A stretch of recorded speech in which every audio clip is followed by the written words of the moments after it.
আসসালামু আলাইকুম বন্ধুরা, আমি টেকনিশিয়ান আলামিন। আপনারা দেখছেন আমার ইউটিউব চ্যানেল ইলেকট্রোডিয়া। এই পর্যন্ত আমাকে ভালোবেসে যারা আমার চ্যানেলটিকে সাবস্ক্রাইব করে আমার সঙ্গে রয়েছেন তাদের সবাইকে অসংখ্য ধন্যবাদ। যারা এখন পর্যন্ত আমার চ্যানেলটিকে সাবস্ক্রাইব করেননি তাদেরকে বলবো এলসিডি এলইডি টিভির বিভিন্ন কাজের সমস্যার সমাধানের ভিডিও পেতে প্লাস বিভিন্ন ইলেকট্রনিক্স ডিভাইসের টিউটোরিয়াল পেতে আমার চ্যানেলটিকে সাবস্ক্রাইব করে অবশ্যই আমার সঙ্গেই থাকবেন। বন্ধুরা, আজকে বরাবরের মতো আপনাদের সামনে একটা এলইডি টিভির কাজের টিউটোরিয়াল নিয়ে হাজির হয়েছি। আপনাদেরকে দেখাবো যে আমার সামনে দেখতে পাচ্ছেন এটা হচ্ছে মিনিস্টার ব্র্যান্ডের একটা 20 ইঞ্চি একটা এলইডি টিভি। সো বন্ধুরা, এই টিভিটির মূলত প্যানেলের সমস্যা এবং এই প্যানেলের সমস্যাটা কি এবং এটা কিভাবে সমাধান করা যায় সে বিষয়ে আসলে আপনাদের সামনে বিস্তারিত শেয়ার করব।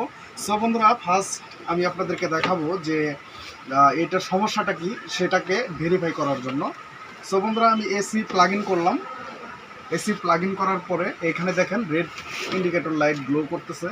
এখানে আমি যদি আপনাকে স্ট্যান্ড বাই রিলিজ করে জাস্ট টিভিটি দেখাই যে এটার আসলে প্রবলেমটা কি।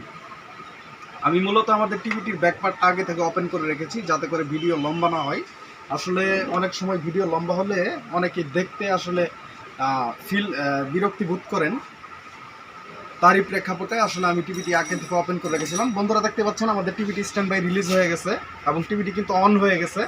তো প্রবলেমটা ভালো করে খেয়াল করুন, তাহলে বুঝতে পারবেন যে মূলত এটার প্রবলেমটা কি। বন্ধুরা দেখতে পাচ্ছেন এটা মূলত কিন্তু এইটুকুতে আমরা রাস্টার দেখতে পাচ্ছি, মানে হাফ ইঞ্চি পরিমাণ আমরা রাস্টার দেখতে পাচ্ছি। বাকিটুকুতে কোনো ধরনের স্ক্রিন কিন্তু নেই, ডিসপ্লেতে গ্রাফিক্স কিন্তু নেই। মূলত এইটা হচ্ছে এই এলইডি টিভির প্যানেলের সমস্যা। এবং আমি যেটা বলবো দেখেন, আমি যদি ডিশ কেবল লাগিয়ে আপনাদেরকে দেখাই, বন্ধুরা দেখেন এই নিচের এই অংশটুকুতে মানে হাফ ইঞ্চি পরিমাণ যে রাস্টার রয়েছে সেই পর্যন্ত আমরা কিন্তু ছবি এইখানে দেখতে পাচ্ছি, কিন্তু বাকিটুকুতে কোনো ধরনের গ্রাফিক্স কিন্তু আমরা দেখতে পাচ্ছি না। সো বন্ধুরা আমি আবার দেখাই, দেখেন ডিশ কেবল এখান থেকে খোলার পরে এখানে কিন্তু আমরা স্ক্রিনে হাফ ইঞ্চি পরিমাণ রাস্টার দেখতে পাচ্ছি, বাকিটুকুতে স্ক্রিন নেই। মূলত এইটাই হচ্ছে প্রবলেম। সো বন্ধুরা, আমি সবসময় আপনাদেরকে সাজেস্ট করব যেটা সেটা হচ্ছে একটা ভিডিও প্রথম থেকে শেষ পর্যন্ত দেখবেন, তাহলে অবশ্যই সেই ভিডিও সম্পর্কে আপনাদের বিস্তারিত ধারণা হবে এবং পরবর্তীতে এই ধরনের প্রবলেম আপনাদের সামনে আসলে অবশ্যই সেটা সহজে সমাধান করতে পারবেন। এবং যে বিষয়টা না বললেই নয় সেটা হচ্ছে যে কোনো কাজ করার আগে সেটার যে সমস্যাটা সেই সমস্যাটা আসলে কি, কোত্থেকে, এটা আসলে ভালোভাবে আমাদেরকে আইডেন্টিফাই করতে হবে, দেন আমরা এটার সমাধানে যাইতে পারবো। সো বন্ধুরা, আর কথা নয়, চলেন সরাসরি আপনাদেরকে কাজ করে দেখানো যাক। ক্যামেরাটা পজ করুন। বন্ধুরা, আমি মূলত কাজের সুবিধার্থের জন্য আমি ক্যামেরাটাকে একটু সময়ের জন্য পজ করেছিলাম এবং যে বিষয়টি আপনাদেরকে বলতে চাই সেটা হচ্ছে আমি আসলে ভিডিও কাট এডিটিং করার চেষ্টা করি না, সরাসরি লাইভে আপনাদেরকে দেখানোর চেষ্টা করি। অনেক সময় দেখা গেছে যে কাজ করার সুবিধার্থের জন্য ক্যামেরাটাকে পজ করতে হয়। সো বন্ধুরা, আমি যদি আপনাদেরকে দেখাই যে মূলত আমাদের যে প্যানেলটা আমরা একটু আগে যে প্রবলেমটা দেখলাম সেই প্যানেলটা দেখেন, এটা এক বড় ভাইয়ের কাছ থেকে আমার এখানে এসেছে। তো এইটা মূলত দেখলাম যে আমাদের যে সিমটমটা সেটা মূলত কিন্তু আমাদের প্যানেলের প্রবলেম। সো প্যানেলের প্রবলেম, এই প্যানেলটা দেখেন এটা কিন্তু এমনিতে কোনো ধরনের সমস্যা নেই, এমনিতে কিন্তু ফ্রেশ রয়েছে। আমি এইটা ওপেন করেও দেখেছি, মূলত আমাদের টিকনে কোনো ধরনের সমস্যা নেই। এবং এইখানে দেখেন প্যানেলের নাম্বারটা আমি আপনাদেরকে ক্লিয়ারলি দেখাই। প্যানেল নাম্বার হচ্ছে M195XTN01.0।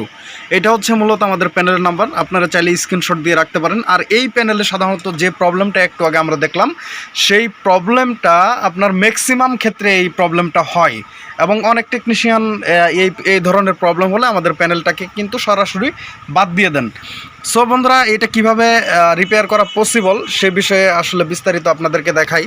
দেখেন এখানে কিন্তু রেড ইন্ডিকেটর এখানে লাইট জ্বলতেছে। আমি যদি এখন টিভিটিকে স্ট্যান্ড বাই রিলিজ করি, স্ট্যান্ড বাই রিলিজ করার পরে এটার প্রবলেমটাকে যদি ভেরিফাই করার চেষ্টা করি যে এটা আসলে মূলত কোন কন্ডিশনে রয়েছে এবং প্রবলেমটা কোত্থেকে হচ্ছে। সো বিস্তারিত জানার জন্য আসলে 5-10 মিনিটের ভিডিওতে একটা প্যানেল সম্পর্কে, একটা প্যানেলের স্কিমেটিক ডায়াগ্রাম সম্পর্কে বিস্তারিত বলা পসিবল না, এবং ওয়ার্কিং যে সিকোয়েন্স রয়েছে সেইগুলো সম্পর্কে শুধুমাত্র একটু ধারণা দেওয়া পসিবল। সো বন্ধুরা, ভিডিও যদি প্রথম থেকে শেষ পর্যন্ত দেখেন তো ম্যাক্সিমাম ভিডিও, সবগুলো ভিডিও দেখলে আসলে কিন্তু মোটামুটি একটা ধারণা পেয়ে যাবেন, এবং অনেক অংশে আপনারা কাজ করার সময় কিন্তু আপনাদের অনেক জটিল প্রবলেমগুলোও কিন্তু সহজে সলভ হয়ে যাবে। সো বন্ধুরা, আমি টিভিটিকে স্ট্যান্ড বাই রিলিজ করব। স্ট্যান্ড বাই রিলিজ করে আমি আপনাদেরকে দেখাবো যে আমাদের যে প্যানেলটা রয়েছে, প্যানেলের ভোল্টেজগুলা আসলে এইখানে ওকে রয়েছে কিনা। সো আমি যদি দেখি আসলে আমাদের যে প্যানেল ভিসিসি সাপ্লাই, এটা আমাদের এইখানে রয়েছে। আমি এইখানে দেখাই আমাদের প্যানেল ভিসিসি সাপ্লাই, আমাদের যে এলভিডিএস কেবল রয়েছে এখানে দেখেন, এটা হচ্ছে 5 ভোল্টের প্যানেল, এখানে কিন্তু 5 ভোল্ট ওকে রয়েছে, এবং আমাদের এইখানেও কিন্তু ভিসিসি সাপ্লাইটা চলে আসছে। তো এইটা আসলে অপর পাশ থেকে মেজার করতে সুবিধা। তো এইখানে দেখেন আমাদের ভিডিডি ভোল্টেজটা 3.3 ভোল্ট, এটা কিন্তু আমার প্যানেলে ওকে রয়েছে।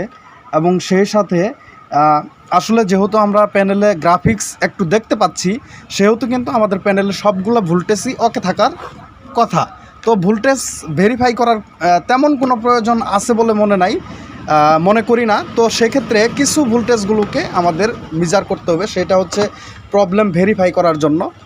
তো এইখানে দেখেন আমাদের যে ভোল্টেজগুলো রয়েছে, এইখানে আমাদের সিকেবি কিছু লাইন রয়েছে। এইখানে যদি ভোল্টেজগুলো দেখাই, আমাদের দেখেন এখানে আমাদের ভোল্টেজ 27 ভোল্ট এবং -9 ভোল্ট, যেটা হচ্ছে আমাদের অড ইভেন ভোল্টেজ। তো LC1 LC2 বিভিন্ন নামেই আমাদের বিভিন্ন প্যানেল থাকে। তো এই ধরনের বিস্তারিত নলেজ আসলে আমাদের ট্রেনিংয়ে যারা আসে তাদেরকে বিস্তারিত নলেজ শেয়ার করার চেষ্টা করি, এবং তাদেরকে বিস্তারিত ভাবে আসলে শেয়ার করা হয় এবং বিস্তারিতভাবে বোঝানো হয়। আপনার প্যানেল থেকে শুরু করে motherboard, inverter, backlight, A to Z আসলে বোঝানো হয়। সো বন্ধুরা, এইটার যে প্রবলেমটা, এটা মূলত কমন একটা প্রবলেম এই প্যানেলের জন্য। তো আমি যেটা করব, প্যানেলটাকে ওপেন করব, ওপেন করার পরে দেন এটার প্রবলেমটাকে সলিউশন করব। সলিউশন করার পরে দেন আমি আপনাদেরকে দেখাবো যে এটা কীভাবে সলিউশন করা যায়। দেখেন, এটা হচ্ছে আমাদের মূলত ডিসি টু ডিসি আইসি। এটা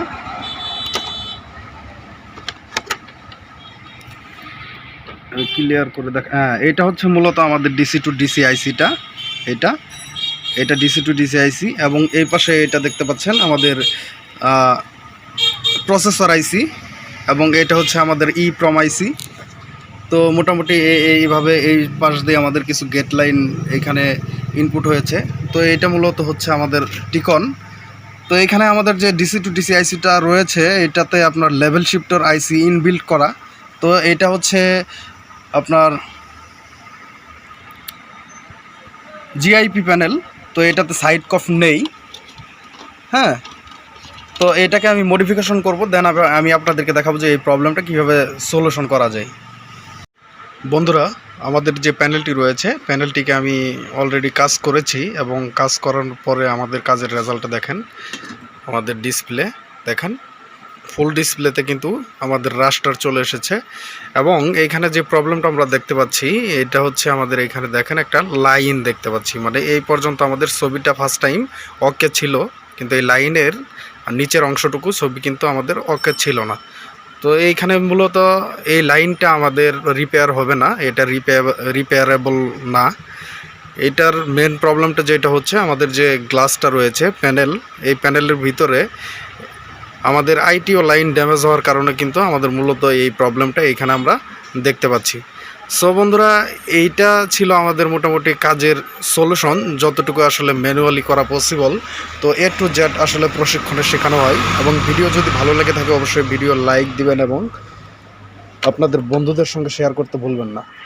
তো বন্ধুরা, আমি এখন আপনাদেরকে দেখাবো মূলত এই যে প্যানেলটিতে আমি কি কাজটা আসলে করেছি সেইটা আসলে আপনাদেরকে দেখানোর চেষ্টা করব। আমি এটার এলভিডিএস কেবলটা ওপেন না করেই যদি আপনাদেরকে আমি দেখাই, দেখেন এইখানে যে আমাদের লেভেল শিফটার আইসি থেকে কিছু ট্র্যাক এইখানে মূলত আমি এইখান থেকে সবগুলো রেজিস্ট্যান্স রিমুভ করেছি, এবং একে একে এটাকে বিভিন্নভাবে মডিফিকেশনে ট্রাই করেছি, কিন্তু কোনোভাবেই আমাদের যে এলসিডি রয়েছে সেইখানে যে লাইনটা আমরা দেখতে পেলাম সেই লাইনটি রিমুভ করা পসিবল হয় নাই। মূলত আমাদের টিএফটি যে গ্লাস রয়েছে সেইটাতে আইটিও লাইন ড্যামেজ হওয়ার কারণে।